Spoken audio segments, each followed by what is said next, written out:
much, Jonathan, for introducing us. And I'm Devin Grayson from the Women's and Gender Studies program here. And tonight we're fortunate to have with us 4 experts in different aspects of gendered online harassment.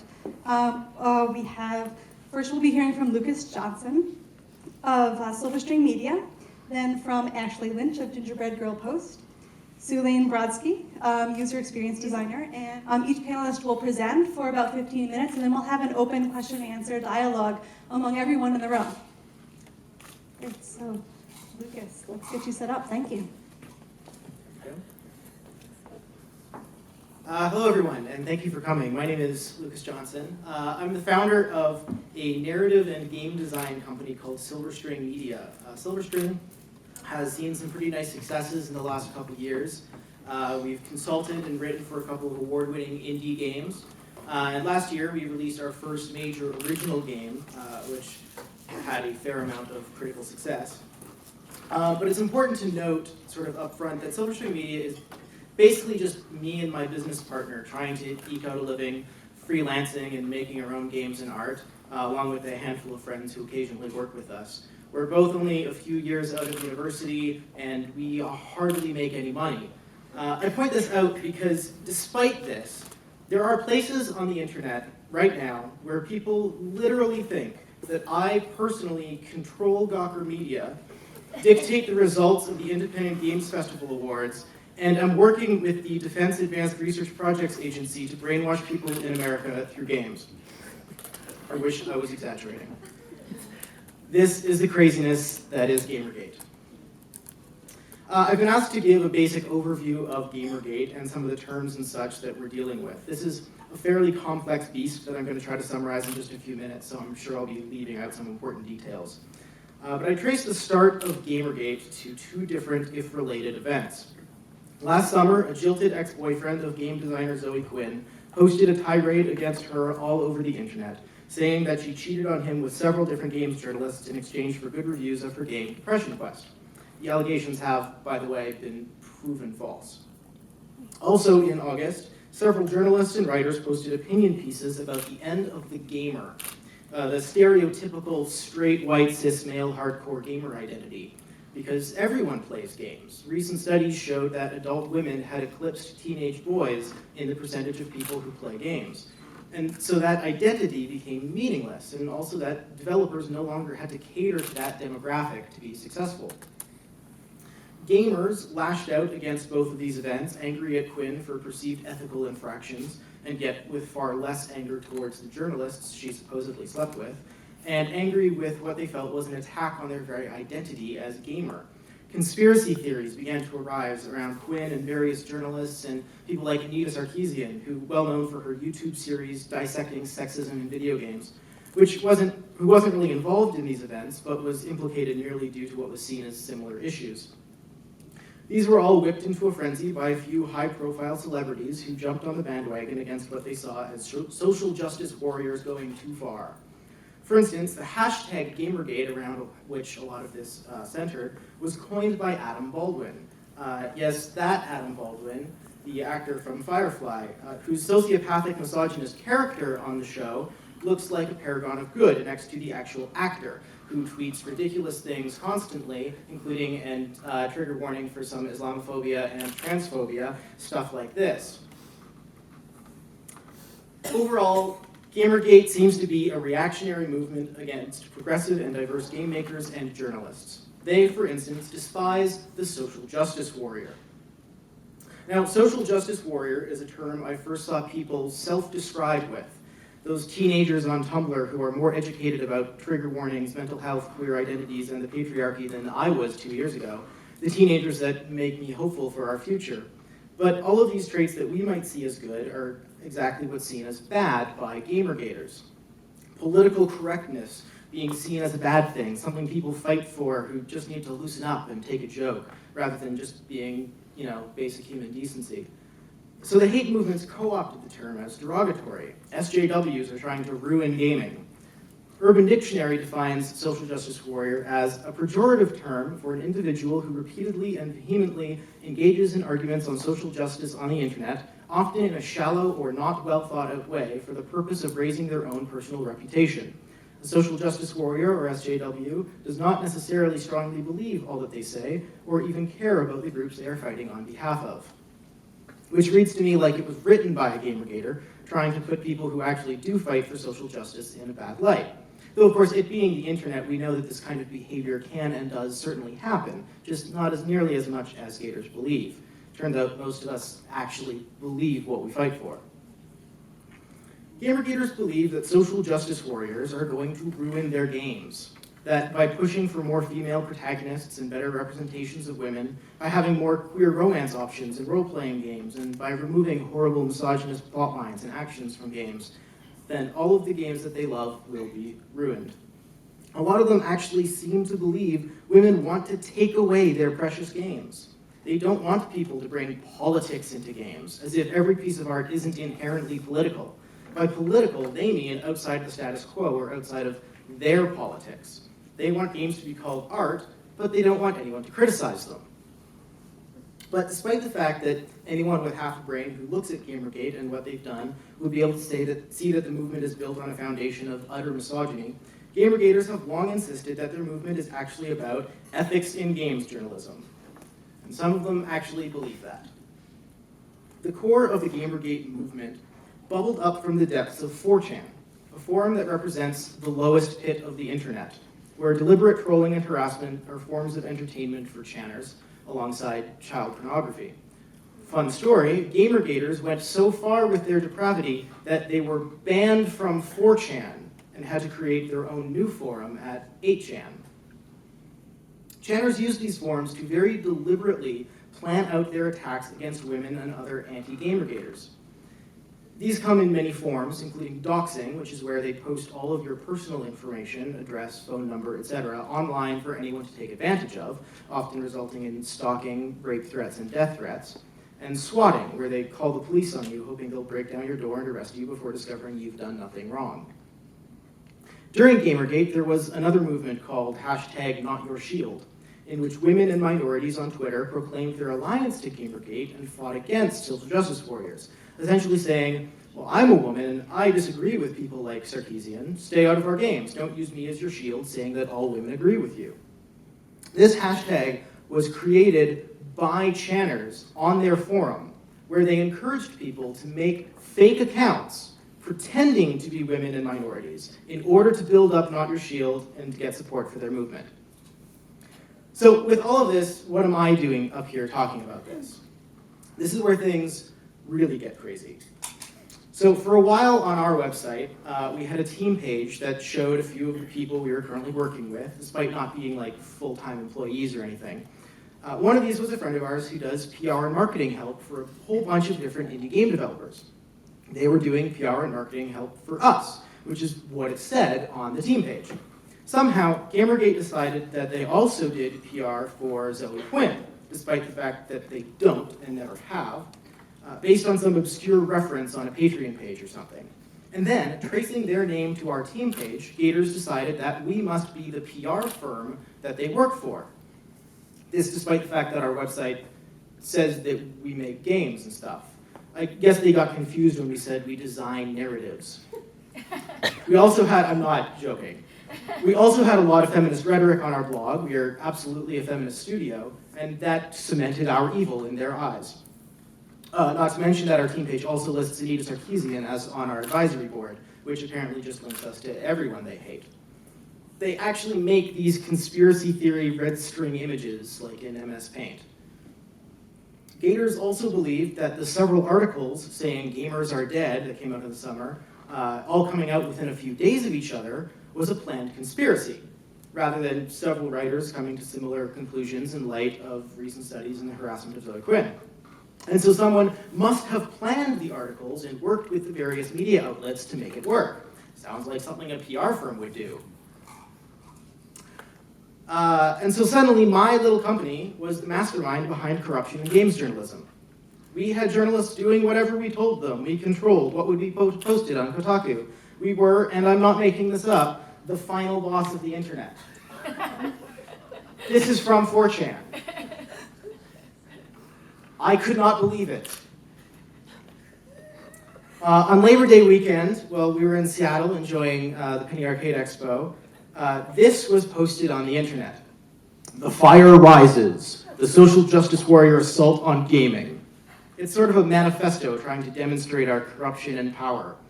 I'm quoting from it now. "This PR group Sarkeesian is tied to is fairly creepy. Heavily ideological, they hold retreat workshops for SJW concepts with a sharply activist tone. Reminds us of Jesus Camp. They do workshops for game devs where they discuss, quote, dismantling hegemonic masculinity in the gaming industry, and do weird training activities like state torture Jenga. Hegemonic masculinity, it's like they're quoting Gramsci's prison notebooks. Creepy."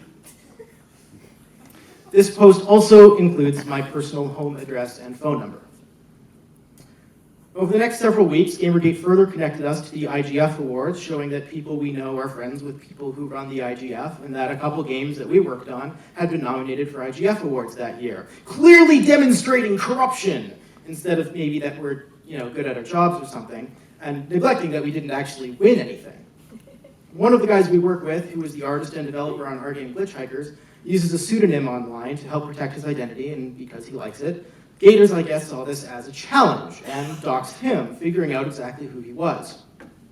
He works with us on the side of a full-time game design job at another company, and someone actually phoned his employer to tell them that he was working with us on the side, something some employers don't allow. They were trying to get him fired. Fortunately, we're professionals, and he checked to make sure it was okay long before we started working together. A post appeared on Reddit entitled, "Lucas J.W. Johnson, in control or lost control?" in which the writer examined my life in detail based on what they could find publicly about me to determine if I was leading my company full of Nazis or whether I had simply lost control of my company. Yes, apparently we were Nazis for promoting women and minority in games, as opposed to Gamergate, which has been demonstrated to have actual neo-Nazis in their ranks. After they doxed our developer, we took down our team page to try to avoid anyone else being doxed. This just prompted them to believe that we had something to hide and started archiving our entire website and the websites of every project we'd ever worked on. Over several months in the fall, there were numerous such articles, blog posts, videos, etc., calling for our destruction, saying we were the corruption that had to be cut out of games. We held the digging into our personal lives. No one was apparently able to determine we weren't a PR firm. Even after we explicitly said so on our website, they took it as proof. "Yeah, sure you're not," they tweeted, or "see, they're admitting to it," when we confirmed that we were indeed a feminist studio. Every once in a while, somebody on Twitter still says, you know they're not a PR firm, right? To which they say, well, whatever, they're still evil, and then the next day are back to calling us a PR firm. Among all the accusations was some of the strangest rhetoric I've seen. Gators called corruption when they found out that indie game developers were friends with games journalists, that a whole bunch of devs knew each other and talked about feminism and diversity with each other. Collusion, they cried, as if it's not a relatively small industry, a relatively small community, as if it makes no sense that people with similar interests and jobs might be friends. Do you know what these people do? They tweeted about us as PR agents. They make friends with journalists so that they'll get good reviews of their games. Corruption! To which I ask, do you not understand the job of a PR person? Because you pretty much just described it. Guess what? Journalists get inundated with games to review by the dozens every day. The only way to get anywhere in the industry is to know people. Just like, wait for it, every other industry in the world. This was all at its worst, for us at least, last fall, but it continues to today. These tweets are all from the last couple weeks. After we made one blog post in September to clarify that we were a feminist game studio and generally decrying the hate movement that is Gamergate, something most big game studios and media outlets never did, we decided to take a strategy of silence. We never responded to trolls and harassers. We never talked that much more about Gamergate until a couple months ago when we finally did an interview about our involvement. And we generally kept our heads down for a few months. I think it was a fairly successful strategy. Despite the occasional tweets we still get, the furor around us died down significantly over time. All of this has given me a rather in-depth view of Gamergate over the past several months, at least sort of from my perspective. It's forced my company to mostly lay low for a while, making it hard to get business.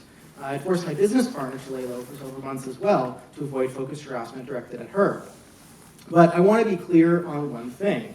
Despite the shit that we've dealt with, and it's been exhausting, it's nothing compared to what women in this industry have gone through and continue to go through every fucking day. I get to block a couple people on Twitter and move on with my day. The vast majority of women in the industry get harassed, threatened, and belittled constantly, and it didn't start with Gamergate. The question of this panel is about gendered harassment, and while I'm sure Ashley will be able to speak much more on this, Gamergate makes it really clear by their words and actions, despite their protestations, that this is a misogynistic hate movement. Straight, white, cis male gamers don't want anyone else into their exclusive club of gamers. They actually believe women don't play games and aren't good at games, and they will do anything to keep it that way. Games are for boys, and they believe that making games for women or queer folk or whoever else will mean they won't get Grand Theft Auto 6 or Call of Duty 27. They think it's a zero-sum game, and they don't want to share. Thank you.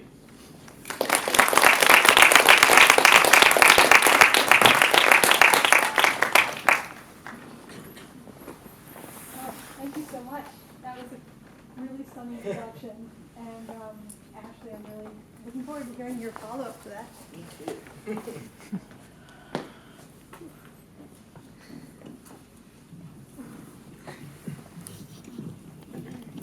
I'm short.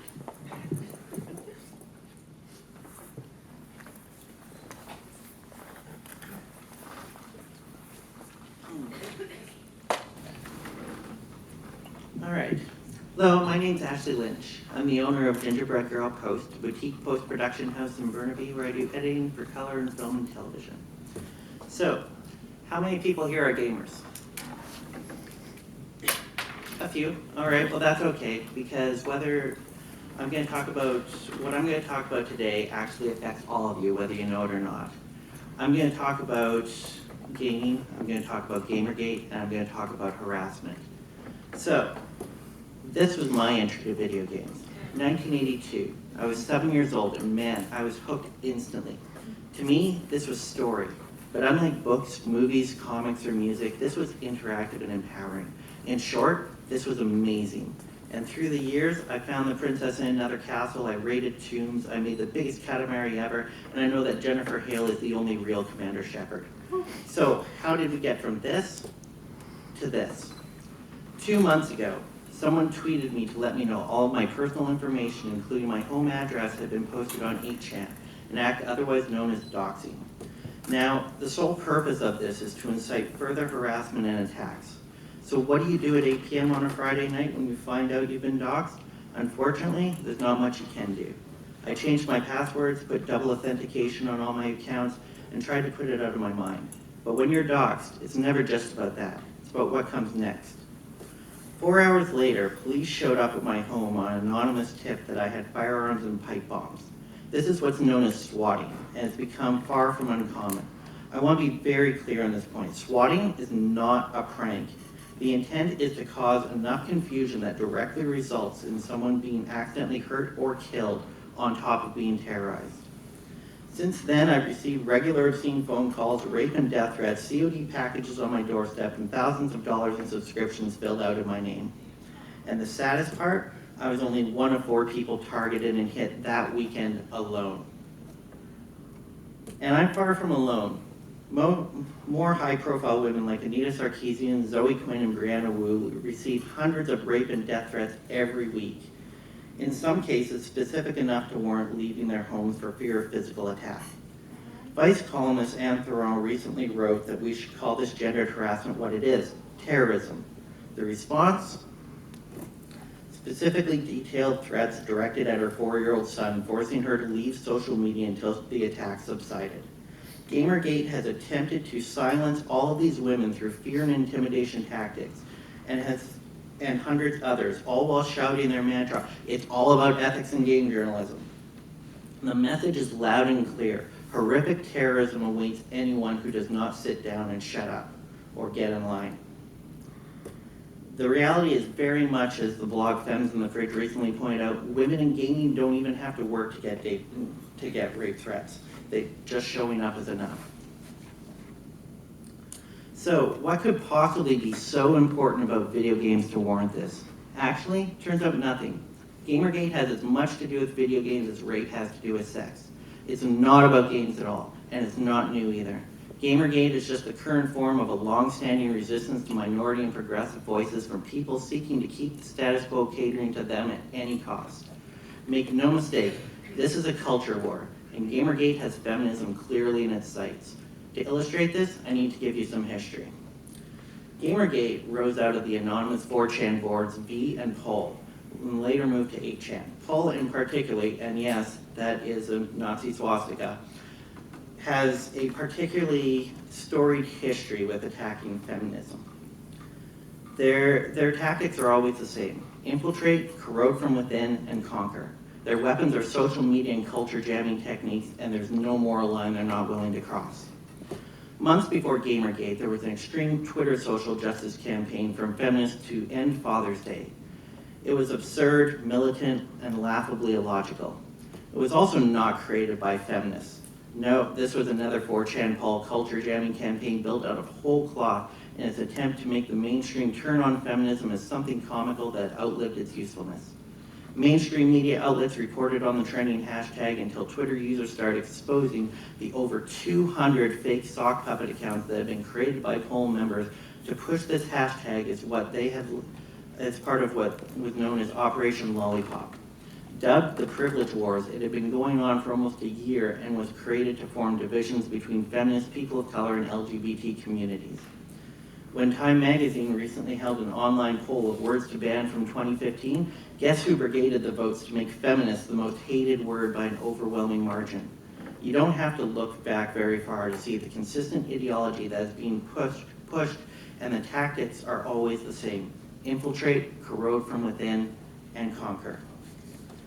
So, when Aaron Joni posted on 4chan a tell-all axe-grinding and largely fictitious letter about how his ex-girlfriend and independent game developer Zoe Quinn had slept with a game journalist for a good review, the anti-feminist denizens of 4chan had everything they needed.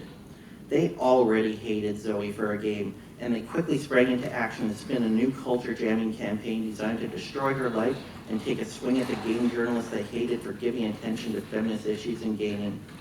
It was an opportunity to try to turn people against all the feminist, queer, and trans folk and their allies that they felt had invaded gaming.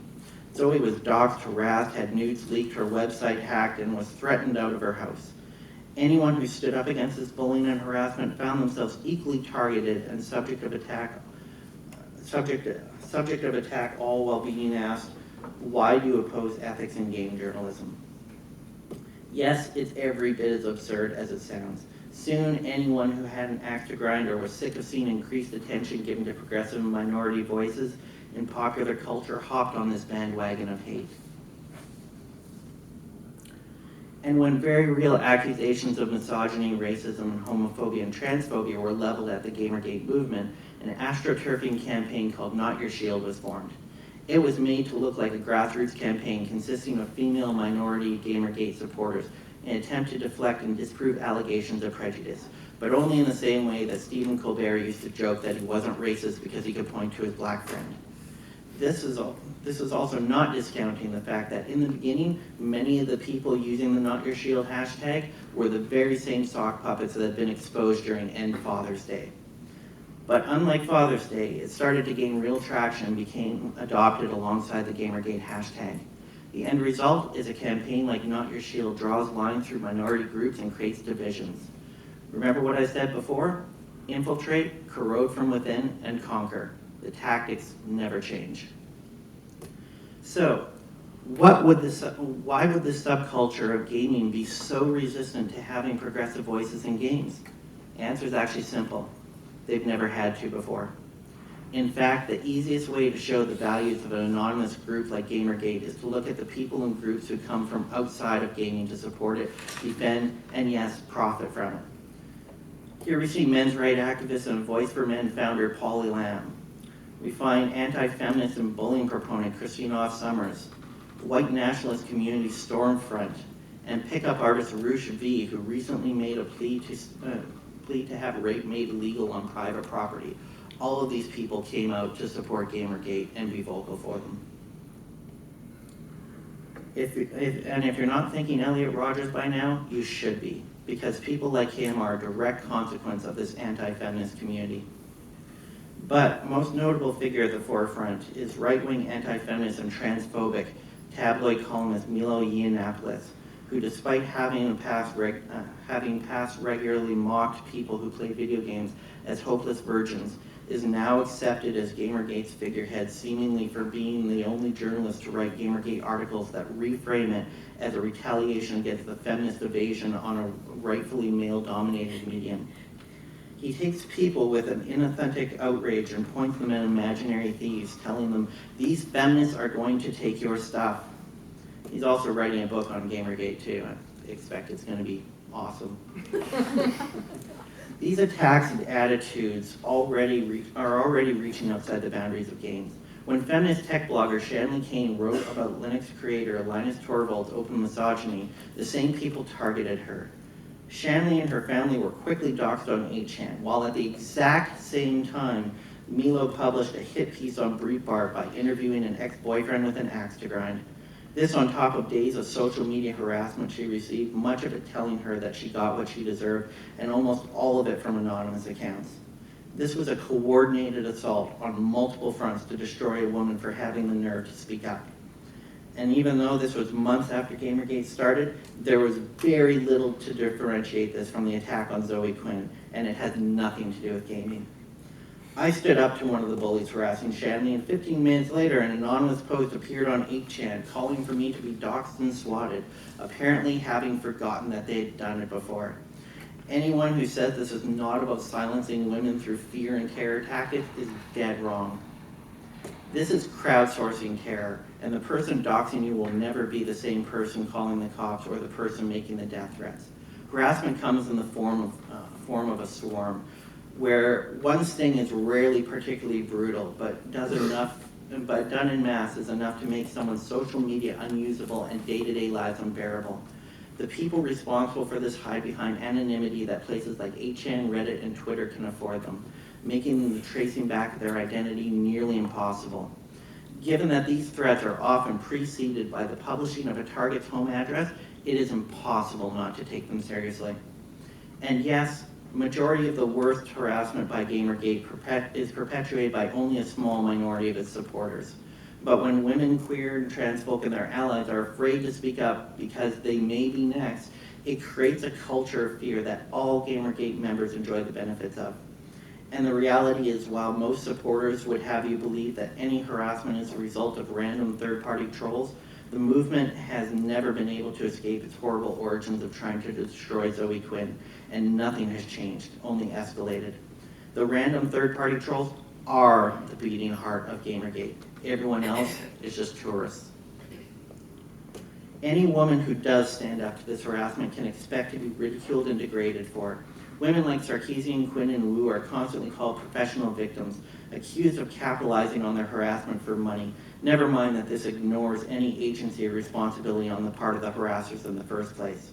Or as celebrated game critic and Gamergate supporter John Bain, aka Total Biscuit, with over 400,000 Twitter followers said, "I'm not going to claim the death threats against Anita Sarkeesian are credible because, to put it bluntly, Anita's still breathing."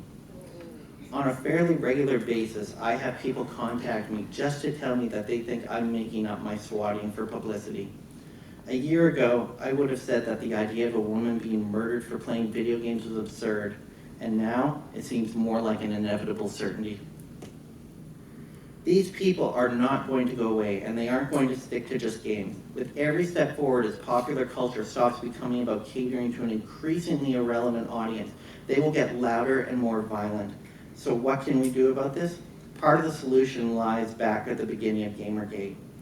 Gamergate tried to destroy Zoe Quinn, but she, along with Gamergate targets Randy Harper, Alex Lifshitz, and Sherry Rubin, have just announced yesterday the formation of the Online Abuse Prevention Initiative nonprofit.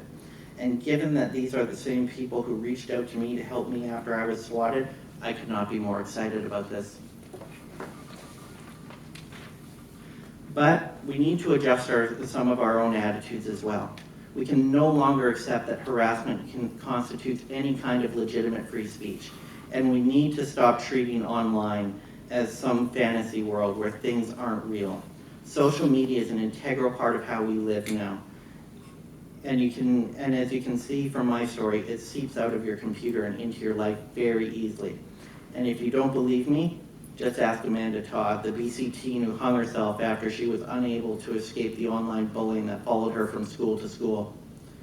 It's not just online. It's in our schools, it's in our jobs, it's in our lives, and yes, right now, it's in our games. We need to stand up to the bullies who seek to destroy women's lives from the comfort of their homes and pressure lawmakers to enable law enforcement to pursue, reveal, prosecute these terrorists with new tools for a digital age of harassment. Until we do, things are just going to get worse. Now, of course, the subject of Gamergate is ludicrously complicated and much more than I can fit into 15 minutes. What I've talked about here barely even scratches the surface of this absurd story. If you want to know more, you can follow me on Twitter at Ashley Lynch or check out the articles I've written on the subject, which can be found at medium.com/@AshleyLynch. Thank you. And now to just answer the question, what is a social justice warrior? I give you this.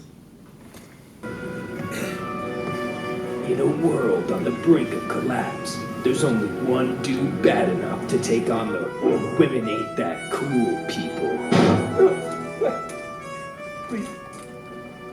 Do you believe there should be more diverse representations of women and minorities in games?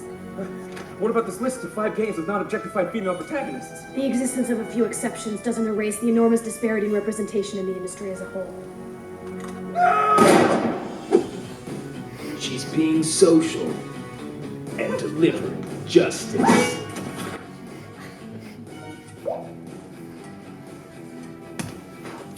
Shit just got real. Social justice warrior. Welcome to patriarchy. I'm not a misinterest. I'm just pissed.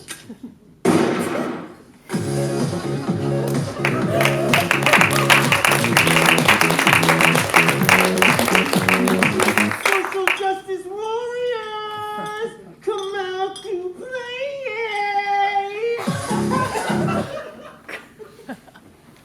Thank you.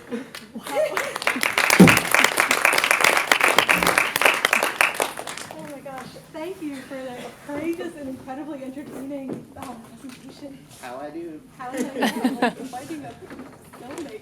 That's amazing. Some folks may be feeling like, well, I'm not a gamer, this doesn't necessarily affect me. However, our next speaker, Su-Laine Yeo Brodsky, is going to talk particularly about something that everyone, I think, is familiar with. Probably everyone in this room has used and used on a regular basis. Wikipedia. Yes, familiar with Wikipedia? Use it. Maybe not allowed to cite it in your term papers. Gamergate isn't just going into games and gamers. As has been introduced, it's also on your Wikipedia and various other places. And so Su-Laine Yeo Brodsky is going to bring us into that as well. Okay, thank you so much.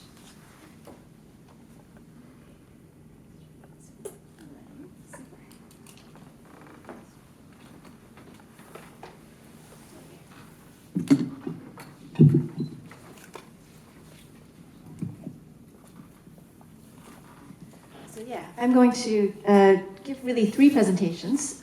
One is going to start talking about female participation in Wikipedia. So we've been talking about location.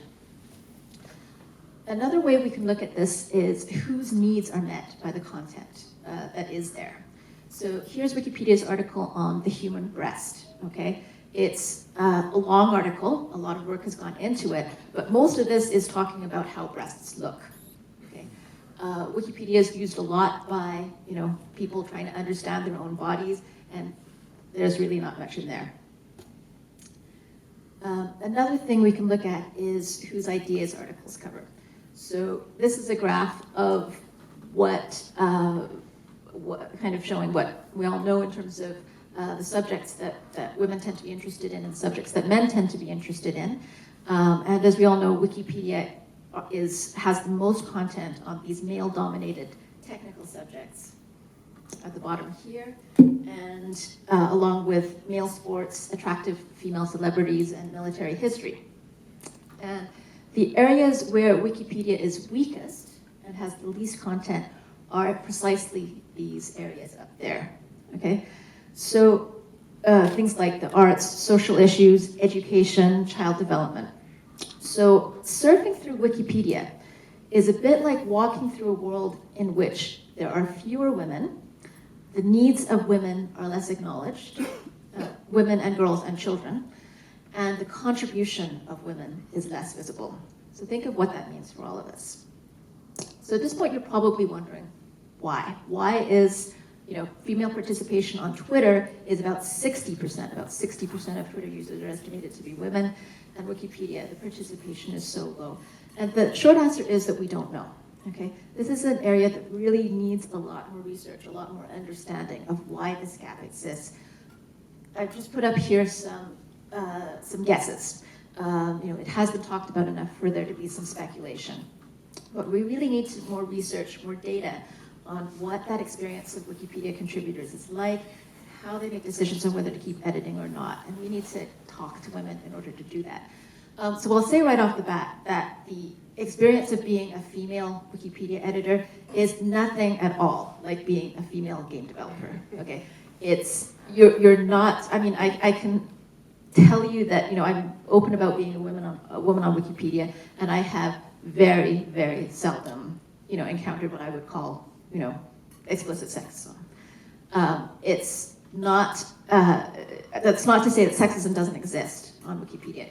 It does, of course, but it's nowhere near at the level that it does in gaming, okay? But I want to take a look at a slice of the gender gap problem, which is harassment of editors, and let's just zoom in on that slice for a little bit. So this is something that very few people actually know anything about. It's not talked about in the media. Anyone here has ever heard that Wikipedia writers get harassed? New one on everybody? Yeah. But it does happen, okay? And in gaming, from what we've heard, it's often related to identity, okay? It's about who you are. We don't want women here. On Wikipedia, just kind of looking at what has been said about harassment, the anecdotes that I've seen, it tends to be more about content, okay? Because unlike gaming where you can have, a million games, on Wikipedia, there's only one article for every topic. So people get really angry if something that they care about isn't covered the way they want it to on Wikipedia. And sometimes they take that out on editors, okay? And so it comes from a wide variety of individuals and motives. I don't think it comes from a single movement. But what happens is you have millions of articles, so you're bound to antagonize someone, and some of these people are bound to be crazy. Just to give you some illustration of how harassment of Wikipedia editors is different, we know that Gamergate targets women, okay? But as we'll see later, when Gamergate has chosen Wikipedia editors to target, 80% of them have been men, okay? They target the people who they think control the Wikipedia article about Gamergate. So, yes, severe harassment of Wikipedia editors, it exists, it goes on. Nobody knows how common it is, okay? And that's part of this, we'll get to it a little bit later, this idea that talking about the problem is taboo. It's well known that this is going on in the Wikipedia community.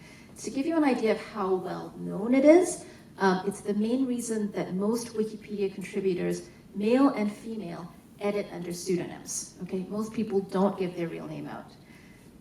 One said, I admire the courage of people who edit under their real names in the same way I admire the courage of people who do trick motorcycle jumps over flaming trucks, okay? And when we're looking at this problem, let's keep in mind that 20% of regular Wikipedia editors are under 18, okay? So this harassment problem isn't just a grown-up problem, it's also a problem that affects young people. So what does Wikipedia do about it? one of the things that Wikipedia is really, really good at, and if all websites did this, we would have almost none of this problem, is that Wikipedia does not allow the use of Wikipedia as a platform for harassment. If you try to spread a rumor that, Zoe Quinn is a slut, and you try to post that on Wikipedia, it ain't gonna happen. It's just gonna stay on there for half a second, and your account's gonna be blocked, and it's just not gonna go anywhere. So Wikipedia is really good that way.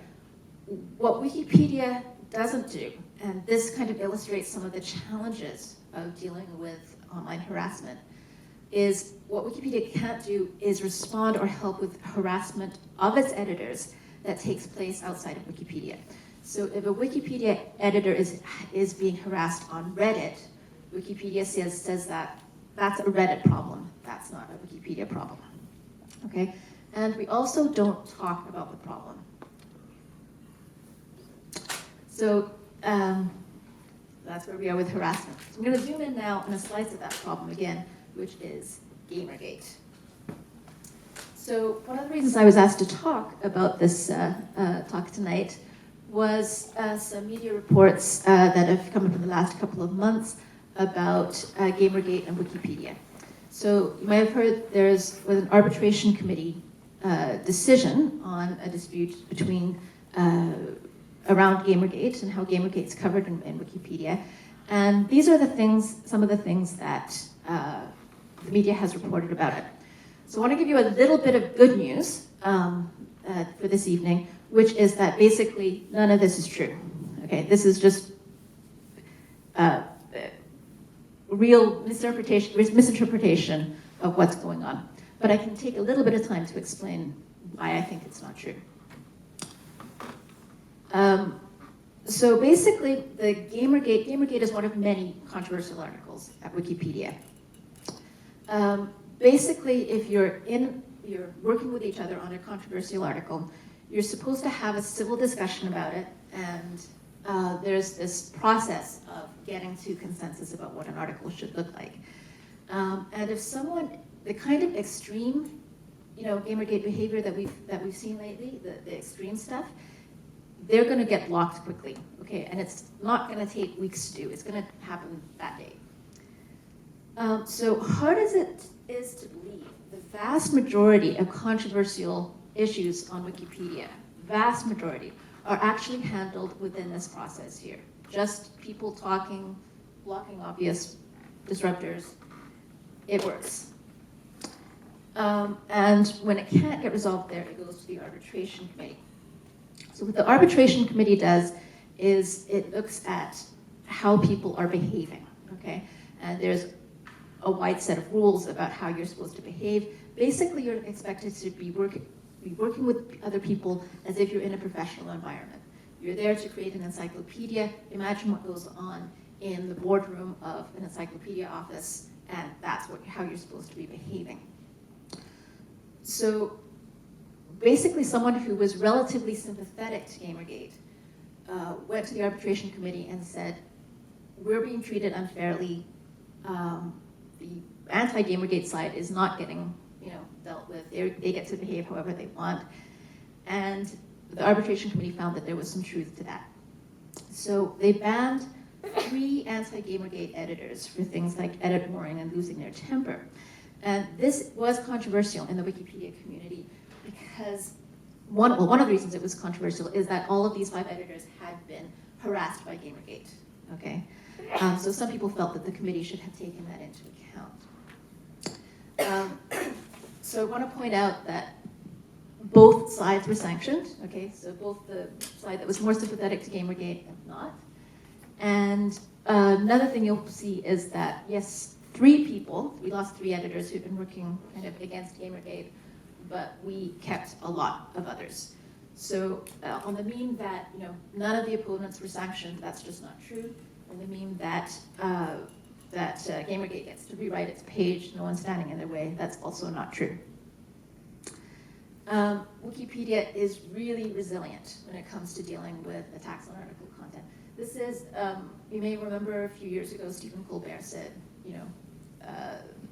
everybody edit Wikipedia to say that the population of African elephants has tripled. Yeah. We dealt with that. Okay. Gamergate, same thing. One more meme is that feminists are to be purged en bloc from the encyclopedia. Basically, that's not what the women think. Okay, that's not what Wikipedia women think.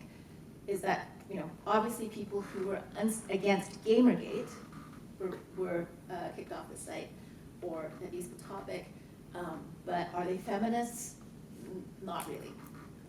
And where does this idea that feminists were kicked off the site come from? It comes from one guy. Okay? One guy wrote a blog post and got the world to believe it somehow. So just got a couple of points left. 2 years ago, there was another media controversy over sexism in Wikipedia, and a prolific Wikipedia contributor pointed out that everyone except female contributors to Wikipedia were being asked to comment on this case. And basically the same thing has happened over here. So we're saying it's not exactly a silencing that's happening in Wikipedia, it is a silencing that's happening in some way in the media. And so we've got this meme that, you know, Gamergate wins. That's not true. We've got a meme that women are being silenced because of Gamergate. I don't see that being true, not in a Wikipedia context. But what is the story here? And the story here is one that I don't think is being told at all. And that's that Gamergate and other interested parties harass Wikipedia editors. This is something that was talked about a lot on the site, that people had a lot of,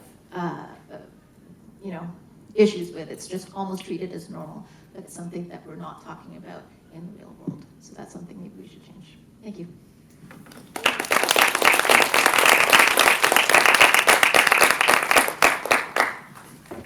Microphone and give it to folks up here.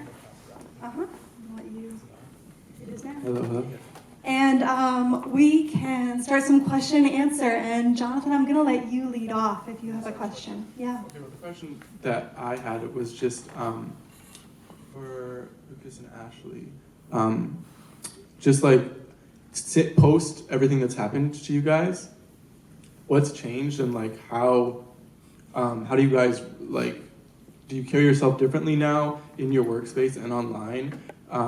Just like how has your life changed since everything that's happened to you?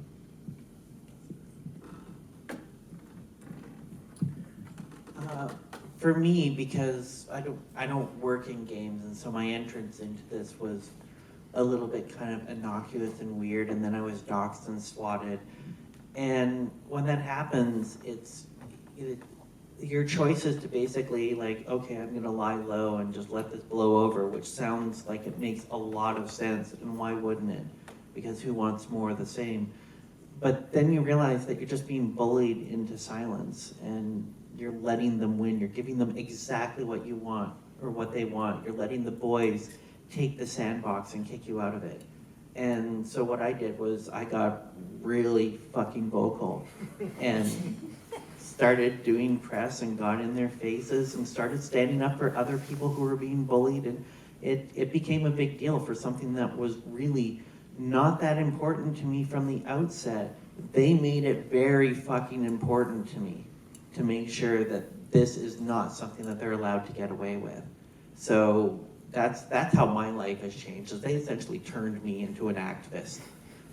You know, I hate the term SJW. I think it is bullshit. It is very much just this like made up term that is a box to try to put people into and say, these are the people we don't agree with. These are the Jews and progressive voices and gay and lesbian and transsexual and feminists and feminazis and all these people who we don't like their voices. These are SJWs, and I get called it all the time, and I don't really self-apply that.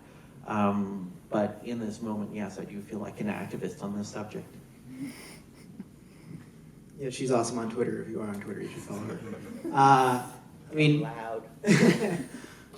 My life is, one thing that changed certainly is that I had to change all my passwords, get a password management system, put in two-factor authentication on everything that I have, et cetera, which becomes, more of a pain in the ass when I try to do anything online, because if I don't have my thing on my laptop, I need to go and find my other thing, and then I need to put in the text message number that I get sent. Like, it's a pain in the ass, but you kind of have to do it at this point, because otherwise you're going to get hacked. And lots of people during Gamergate have absolutely gotten hacked.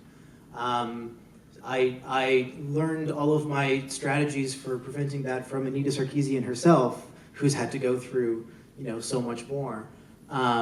Just like, okay, what do I do now?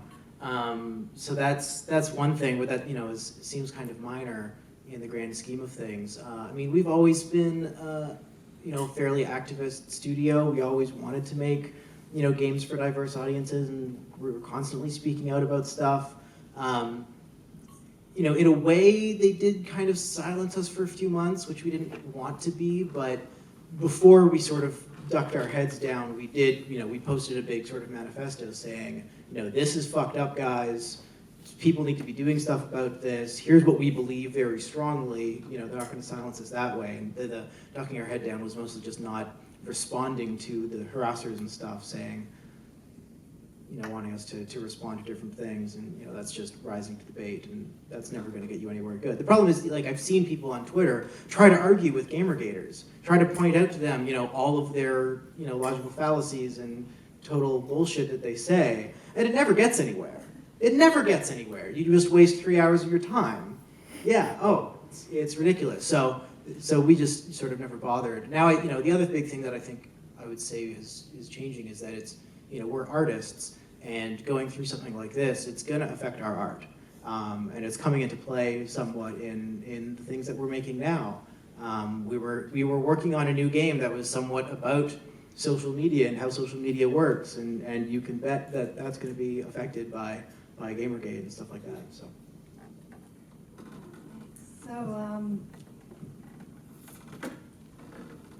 questions, now it's your turn. If you have questions, raise your hand. I will, if it's not loud enough, repeat it. Or if you're in the front row, I'll just give this right to you.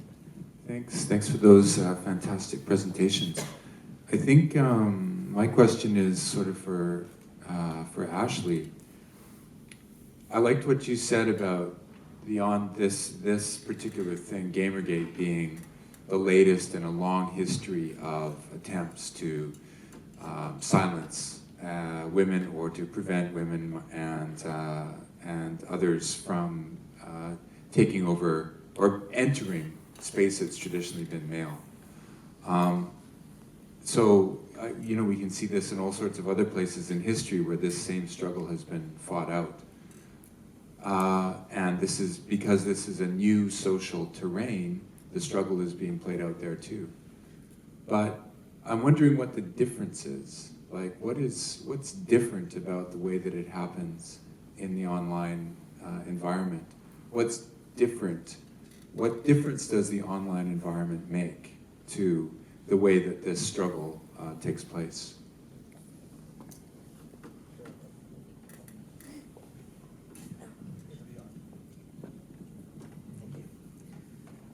You're totally right in that this has been going on for a long time in other mediums. It's going to continue to go on.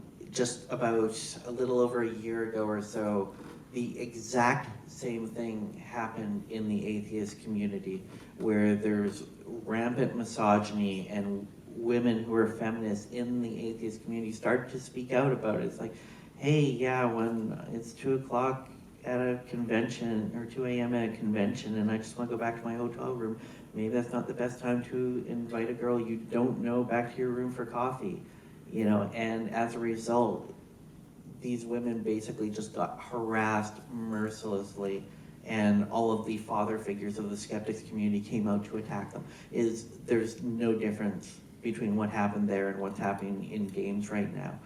The difference being is essentially the social media component, and it's the fact that we have it like I said, it's crowdsourcing terror. So you have thousands of people that are spread out in a community all around. They have total anonymity, and they have enough know-how in their communities to try to perform organized culture jamming attacks on people. and they'll never come at you head on. They'll never come up and come at you and say, hey, I think you're an awful person. It does happen a little bit, but you don't. They do that too. They do that too. And that's really just the fodder that's at the front. But what really goes on in the background is it is that swarm mentality. It's every morning I wake up, my Twitter feed has literally hundreds of posts of 9/11 imagery in it and all sorts of stuff. And there's articles written about how unfuckable I am. And and there's no way to trace any of it. There are people who hide behind anonymity. They know that protects them, and especially when you're talking about the 8chan environment where they have these rating boards, they know that board is set up to provide them with absolute untraceable anonymity. And so also in that environment where they don't know who each other are, it creates a sort of like hive mind groupthink that comes out of it. There's a dedicated tone to which everyone must adhere to on those boards, and they're not allowed to deviate from that or they get kicked out. And so as a result, after a while, it's like, you start to drink the Kool-Aid and become exactly the Nazi they want you to be. And those are the people who are coming at you in mass numbers from an indirect location using the tools of social media that are very much in their infancy. We just created these things. We're using them, and they're awesome, but we don't know how to control it. We don't know how to police it. We don't know how to moderate it, and we don't know what the consequences of this stuff is because it's really just this little toddler that we're communicating with each other through. That's what I had to on the topic of the fact that they're anonymous and thus seem to be able to get away with a lot of other stuff. So there's sort of this question of, well, how can we just make them not anonymous anymore? And I think it was Xbox Live or something tried to do this a few years ago, where they said, okay, well now in order to use our online service, you have to use your real name. The problem is, it's not as simple as that, unfortunately. The problem is, first of all, most of the people who were harassing didn't care that you could see their real name and kept doing it. And meanwhile, the lack of anonymity removed protections from people who were otherwise getting harassed. If you have to use your real name, now it's much more obvious if you are a woman. Oh, now I know to target you. But even worse to some extent is if you're a transgender person and your real name isn't the name you use. Now you're using an identity that isn't yours. You're probably being outed and thus open to so much more harassment than if you could hide behind your pseudonymous name. So yeah, it's not sort of an easy question to answer, I think.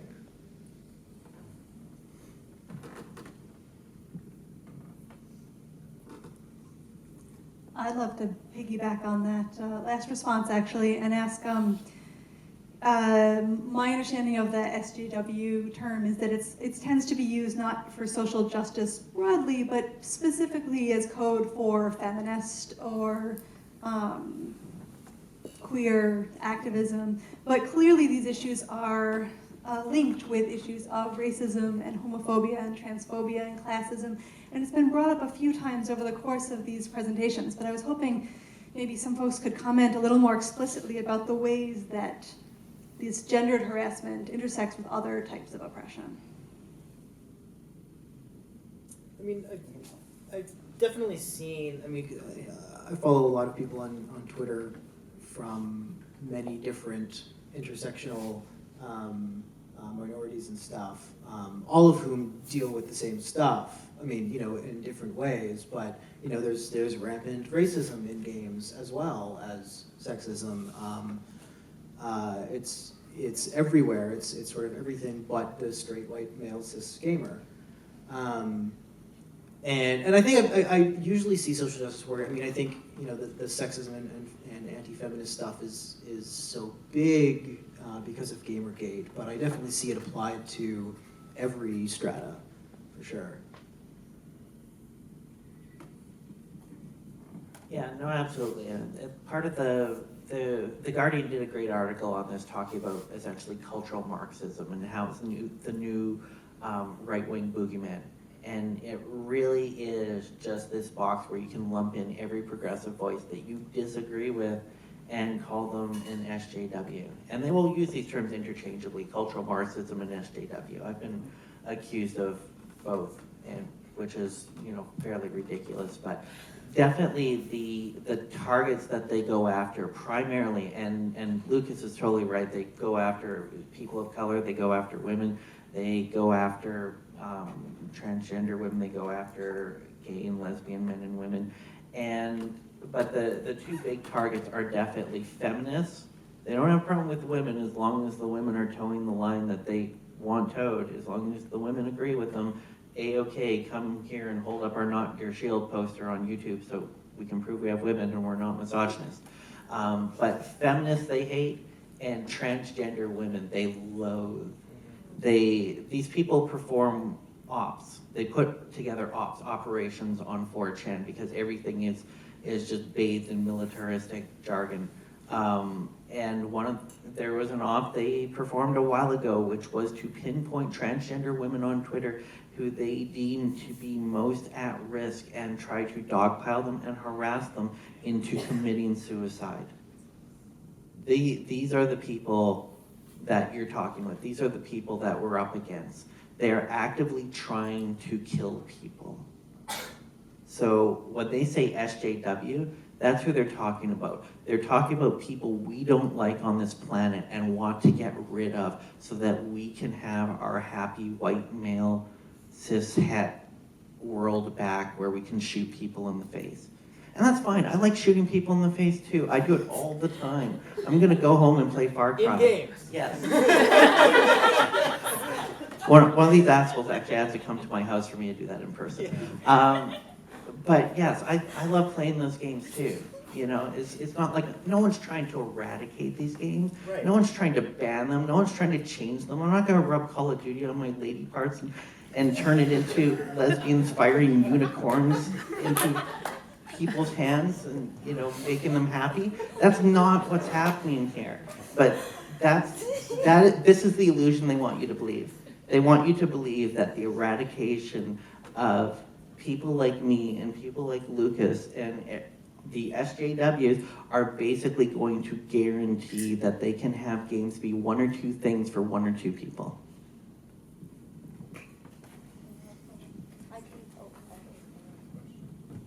I just wanted to add something real quick if I could. I just wanted to say real quick, there's an enforcement mechanism that's actually in the game world. You talked about outing before, and it has the exact same effect, but it's the exact opposite thing, where in the game world there's an enforcement mechanism known as TITS or GTFO.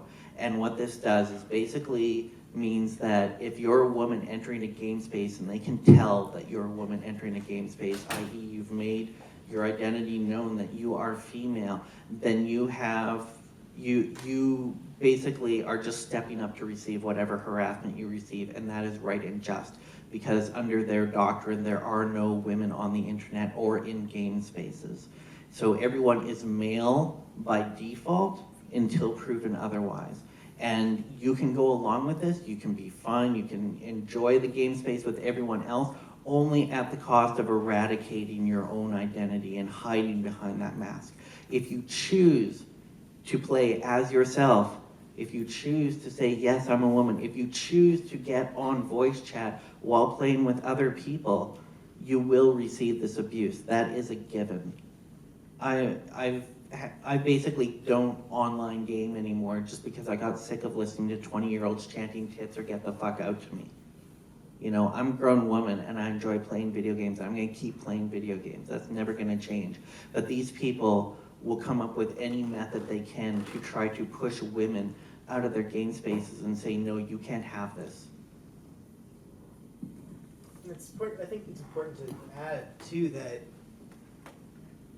you know, because then you get to the balance of do you leave online spaces? Do you silence yourself on Twitter? Do you not go onto online games for your own safety versus, you know, wanting to not let them win and, you know, and speak out against them and stuff. And I think you have to be careful to, you know, not say, no, you can't let yourself be silenced. You have to keep fighting. when, you know, yes, it's important that people keep fighting against this, absolutely. But if it's, you know, threatening your safety and you don't want to, then that's fine.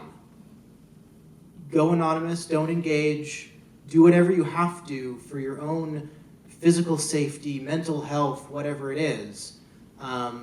If you are willing to stand up and continue the fight, then that's also amazing, and we need that as well. I think, you know, you can't blame any particular person for making any particular choice. And it's, you know, and it's always sad when you do lose a voice. There have been female games journalists who have quit the industry and gone on to write about, you know, other media, other things, because they just couldn't deal with the harassers in Gamergate anymore. And it's sad to lose those voices, because we need those voices. We need female voices in games journalism, in games development, in all of this. That's what this is about. But, you know, when it's their safety at risk, when it's their mental health at risk, you have to say, you know, I'm really sorry, that really sucks, good luck. Because you can't, you know, force them to stay. Specifically for Su-Laine, like when you showed me those wiki stats, I was like, yo, that's like messed up. Like the amount, but like the gender divide, I was like, wow, I didn't even think about that. And then just like the idea of like the tit online and like only being described physically, like I wouldn't even think about that. But like that's such an interesting way. It's missing a complete complexity about something so simple. But like my question to you, I don't know how much you can comment on this, is like, and we're talking about like our responsibilities as social media users, like doesn't Wikipedia have a responsibility to like, I don't know, seek out female editors? Like if you look at your gender gap, shouldn't you be like, wow, our company like is bad. How can we operate if that's like how we are? Yeah, that's a really good question. And basically you're asking, you know, does the Wikipedia community take its gender gap seriously? Does it see this as a problem? So this is a really interesting question.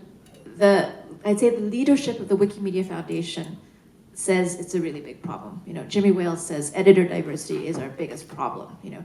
And a few years ago, they set a target of increasing female participation to 25% by 2015, and then it got nowhere. In the editor community, basically there's a lot of people who don't think the gender gap is a problem, or who don't think that it's important to recruit more women. And part of this is just the nature of Wikipedia. It's a tertiary source, so you can actually write about things that you don't have personal experience in. So, you know, once somebody points out to you, okay, yes, the article on the breast should say more about, you know, female sexual pleasure, a man could write that, you know, looking at the, you know, what's been written about it and stick that in. So some people don't see it as a problem. The Wikimedia Foundation does say it's a problem, but at the same time, they're not really putting hardly any money into trying to solve the problem. So, if you were the way I think of it is, you know, I look at it as a product design problem. You know, if you were a car manufacturer and you discovered that, you know, okay, one of your competitors has, you know, 50% of its customers are women, and for you, only 10% of your customers are women. You would say, gosh, my business would be doing so much better if I could find out why women hate my product, you know? And you'd be running focus groups on your advertising. You would be sending out, you know, researchers to go into dealerships and watch people do customer service and find out if women think they're rude. You know, you'd be looking at trying to understand why women are avoiding you so much. And yes, that's how a for-profit website would do it. You know, Pinterest has also a gender divide as well, and a company like that is going to look at it much more aggressively. Wikipedia is just it's kind of not blowing on numbers right now in its efforts to solve the problem. It's not doing much. And yet, you say a for-profit company would do that, and yet you look at game developers. Yeah. Who they just released a study at GDC yesterday saying that young people generally don't care what gender the protagonist is. In fact, girls are more interested in playing female protagonists than boys are playing male protagonists. The boys don't care if the protagonist is male or female. The girls want a female protagonist. Why aren't companies making more games with female protagonists? There is money on the table. It should be so obvious, but no one's doing it. So there's, and they're all for-profit businesses. You'd think they would clue in.